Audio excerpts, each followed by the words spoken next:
সামনে থাকছে, আপনি পড়তে পড়তে যখন অটোকিউ চলে গেল আপনি পাজল হয়ে গেলেন। ধরেন নির্বাচন যথাসময়ে চাইলেও খালেদা জিয়ার অসুস্থতার কারণে এই মুহূর্তে তফসিল ঘোষণা করা সম্ভব হচ্ছে না।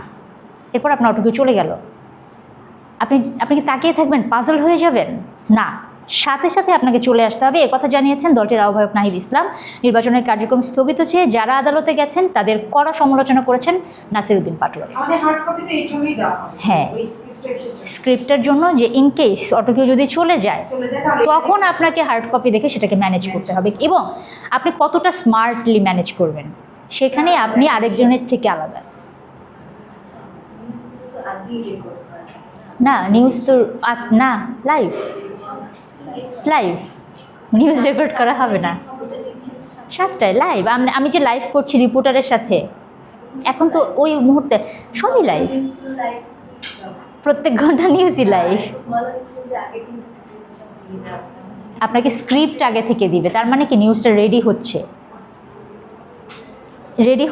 সেই রেডি নিউজগুলো আপনি হাতে পাচ্ছেন। এই যে একটা স্ক্রিপ্ট, এই স্ক্রিপ্টটা লিখছে, সারাদিন রিপোর্টার কাজ করবে মাঠে, এসে এই নিউজগুলো লিখবে, নিউজ এডিটর নিউজগুলোকে গুছাবে, তারপর সেটা স্ক্রিপ্ট আকারে রেডি হবে, রেডি হয়ে আপনার কাছে যাবে, এবং সেটা কিন্তু হার্ড কপি যাবে না। আপনি কম্পিউটারে বসবেন, ইএনপিএস, অক্টোপাস, বিভিন্ন ধরনের অপশানস আছে, সেগুলোতে আপনি নিউজগুলো পড়বেন, পড়ে তারপর আপনি স্টুডিওতে যাবেন যখন, ওটা লাইভ নিউজ, এবং আপনার হাতে যে স্ক্রিপ্টটা দেওয়া হচ্ছে আপনি জাস্ট নিউজগুলো যেগুলো রেডি হয়েছে সেগুলো দেখে উঠবেন। বাট অনেক আনরেডি নিউজও আপনার কাছে যাবে, অনেক কিছু আপনার কাছে আসবে যেটা আসলে নিউজ করা ছিল না, হুট করে ঢুকছে।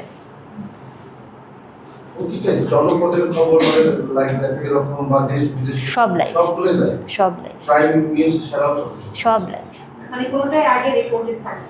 নিউজ কখনোই রেকর্ডেড না, নিউজ সবসময় লাইভ,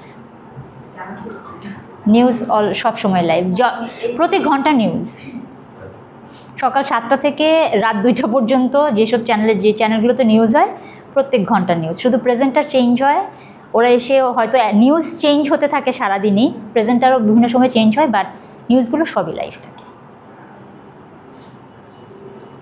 যদি এমনও হয়, এটা তো আপনার বিটিভিতে বা এইসব জায়গায়, এছাড়া পুনঃপ্রচারের নিউজ আর এখন কোথায় পাবেন আপনি? এখন 11টার নিউজ আর 12টার নিউজ ধরেন সেম রানডাউন, সেম 11টা নিউজে যে নিউজ, 12টা নিউজে একই নিউজ, কিন্তু একই প্রেজেন্টার বলবে। তারপরেও কোনো সুযোগ নাই যে 11টার নিউজটা আমি রেকর্ডেড 12টায় চালাই দিই, কোনো সুযোগ নাই। কারণ ধরেন 11টার নিউজে আমি যে নিউজগুলো পড়লাম, 12টার নিউজে যে এই যে সাজিদকে উদ্ধার করা হলো, আমার কালকে যেটা হচ্ছে, আমি 7টা নিউজ পড়লাম, 8টা নিউজে আরেকজন নিউজ প্রেজেন্টার পড়লো, 9টার নিউজে আমি হাফ নিউজ পরপর ব্রেকে ফায়ার সার্ভিস তখন লাইভ যাচ্ছে যে ব্রেকিং সব জায়গায় সাজিদকে জীবিত উদ্ধার করা হয়েছে, আমি তখন লাইভে চলে গেলাম। তো নিউজের পার্থক্য তো সেরকম না, কিন্তু আমি যে লাইভে চলে গেলাম, আমি যে নিউজটাকে লাইভ পড়ছি, সেটা আপনি যদি লাইভ নিউজ না করেন তাহলে আপডেটটা কীভাবে দর্শককে দিবেন? আপনাকে তো আপডেট দিতে হবে দর্শককে, আপনার একদম ব্রেকিং যা যাচ্ছে সব আপডেট দিতে হবে, এবং আপডেটের জন্য তো আপনার লাইভ নিউজ, প্রত্যেকটা নিউজই লাইভ, সব কিছু লাইভ করতে হবে। কারণ আপনি যখন নিউজ পড়বেন মাঝে মাঝে নিউজ ঢুকে যাবে, এই যে সাজিদের নিউজটা মাঝখানে ঢুকে গেল, তো ওটা তো লাইভ।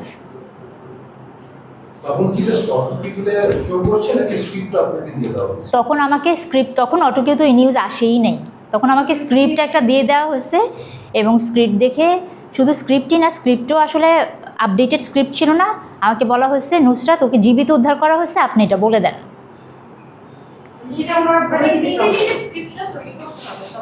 একটা নর্মাল স্ক্রিপ্ট আমার হাতে দেয়া হয়েছে যে 32 ঘন্টার পর রাজশাহীর তানোরের সাজিদকে উদ্ধার করা হয়েছে, এবং যেই ঘটনাটা ঘটেছিল, ও যে নলকূপের গভীরে পড়ে গিয়েছিল, সেটার একটা ইনফরমেশান আমার হাতে আসছে, কিন্তু যতক্ষণে আমি ব্রেক থেকে আসছি ততক্ষণে নিউজ চলে আসছে যে তাকে জীবিত উদ্ধার করা হয়েছে, যদিও সে পরে মারা গেছে। হ্যাঁ, তখন আমাকে সেটা বলতে হলো যে তাকে জীবিতই উদ্ধার করা হয়েছে, যে লাইনটা ছিল সেটার সাথে আমি অ্যাড করে তারপরে বললাম যে তাকে আসলে জীবিত উদ্ধার করা হয়েছে, তো সেটা আবার আমাকে অ্যাড করতে হয়েছে।